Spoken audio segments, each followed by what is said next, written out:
started reading Derek Jarman's Chroma, his memoir. The memoir organizes his life by color, and he wrote it during the last years of his life when he was losing his eyesight to the AIDS virus. The kind of way that we're working really mirrors the way that he put together work. It's coming out of our conversations, it's coming out of play, thanks to our ability to work in these bubble residencies. We've had time to kind of live together and let the collaboration work happen organically through being together and kind of making work in the same spaces.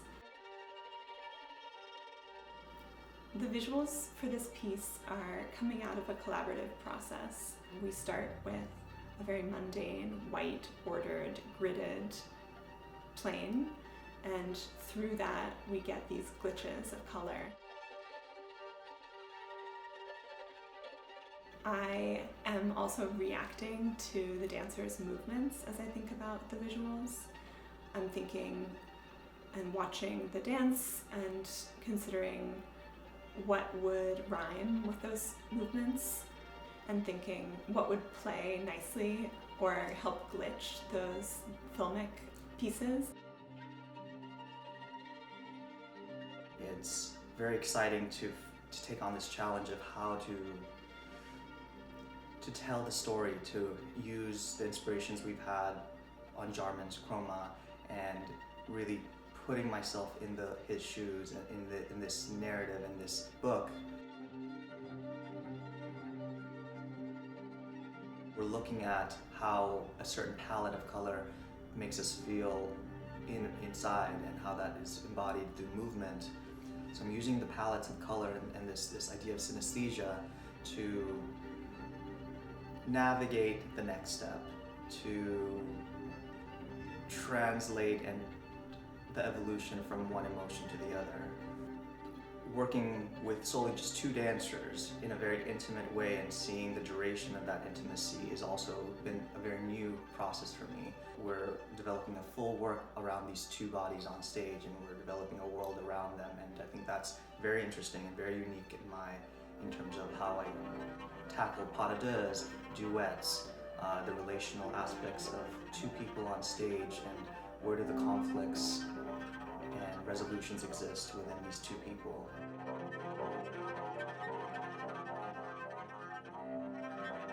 Watching Norbert dance is like experiencing Quicksilver. He has incredible fluidity baked into his practice, into his training. I'm definitely bringing to the table this goal of learning to move in a more contemporary way. On a deeper level means I'm trying to put more of myself into my ballet body. We're operating from a place of knowing that there aren't true binaries, and grappling with our respective queerness, like these queer bodies and how they fit in the world, how they've had to or been asked to mold themselves to the contours of the spaces that are available to us. And I find in reading Jarman, in revisiting his work, that he was very muscular in pushing back against societal presumptions. And so this piece is certainly an homage for all that was done to pave the way for the spaciousness we now feel in inhabiting our queer bodies.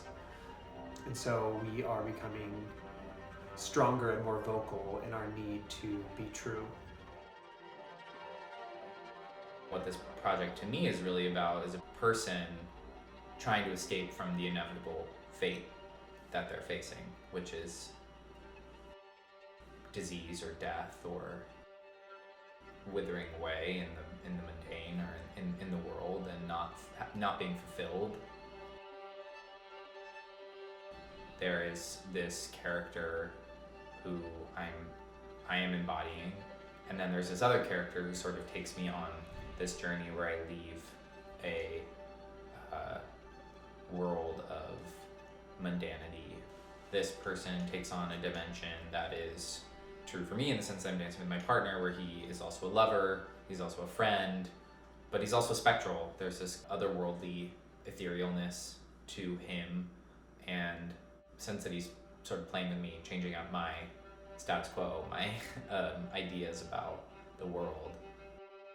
So there's a lot of echoes between my own life and dancing and working with my partner, and there's also this embodiment of these characters.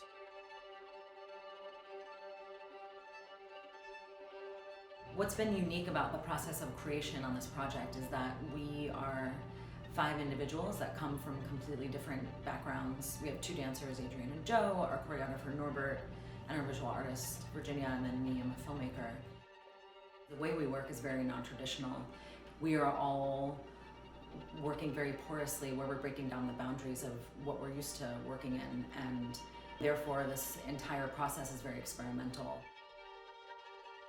In terms of the filmic visuals, that's something that we're really working on, is how to use color and atmosphere and shape and form to enhance the movements that are happening on stage.